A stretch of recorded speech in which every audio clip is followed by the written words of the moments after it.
headquarters of common sense. Talk Radio. We've known quite a lot of the details about what's gone on already. We've seen interim reports. There's been a lot in the media, a lot on the Sunday papers as well. I don't think it doesn't matter how many times I read about this that I don't get a shudder of horror and I'm not shocked by what went on. Tell us just what exactly was going on in this hospital trust and the scale of death and ruined lives that it left behind.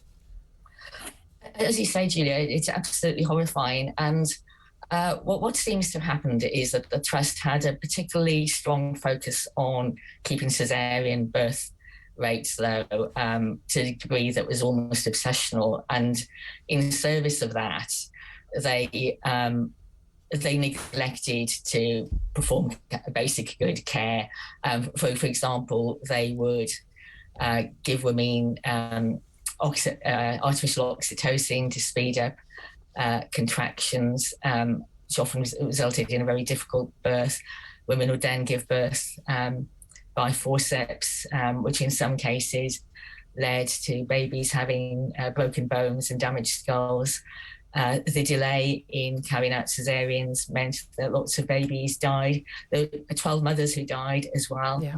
And I think the extraordinary thing about all this is that they were being praised for this all this time. Yes. For example, wasn't it wonderful that they had such a low caesarean rate? Yes. Because all these wonderful natural births. And no one went, oh, yeah, but there's a small matter of 200 babies dying and 100 being left with brain damage. It's absolutely extraordinary. Even the regulator, the Care Quality Commission, praised Shrewsbury for delaying caesareans as long as possible.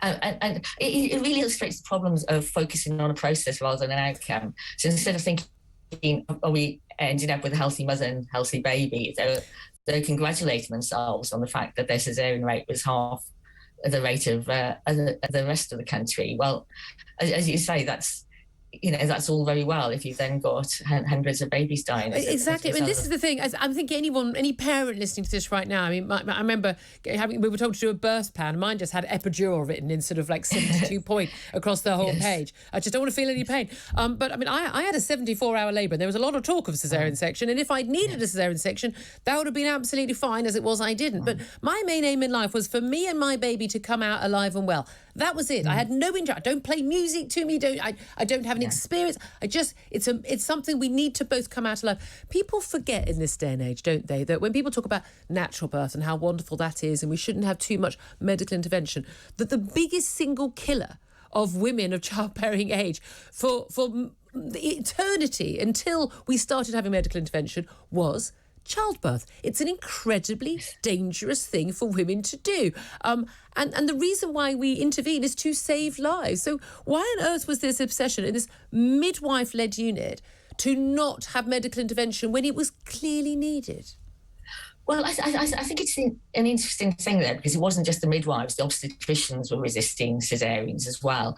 And it wasn't all intervention, it was specifically caesareans, which seems crazy. So they were performing these other awful interventions, like, for example, the oxytocin drip and then these very, very difficult forceps births because they were completely obsessional about caesareans. And it's interesting to speculate about why that is, whether that is partly to do with the general move towards promoting no normal birth from the 1980s onwards, whether it was to do with cutting costs maybe, or the fact you had both the Royal College of Midwives and the Royal College of Obstetricians and Gynecologists also promoting birth. You've got a whole culture in which caesareans are seen as a bad thing rather than actually a life-saving intervention. Yeah, and part of that comes from this whole idea of these celebrity women, too posh to push, booking in a caesarean a couple of weeks early to save on some of the scarring or the damage from having a heavier pregnancy. I mean, I'm appalled by those women. The safety of your baby's got to be a paramount concern in the health of your baby.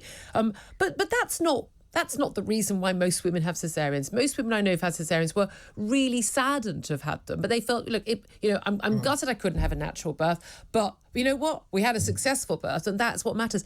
But the other terrifying thing here is not only this sort of almost political obsession, this policy, this is a bad thing, so we won't do it, even though we know it will save lives.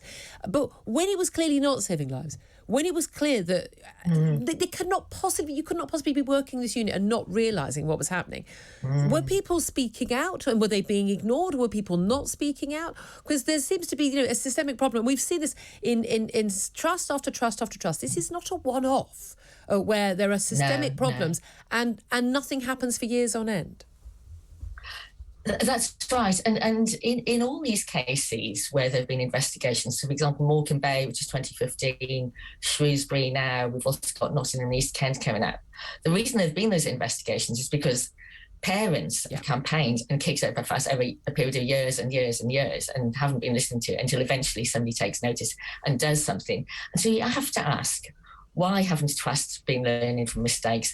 Because as you say, in Shrewsbury, people could clearly see what is going on, and they carried on making these same mistakes over and over and over and not learning from them, also covering up their mistakes.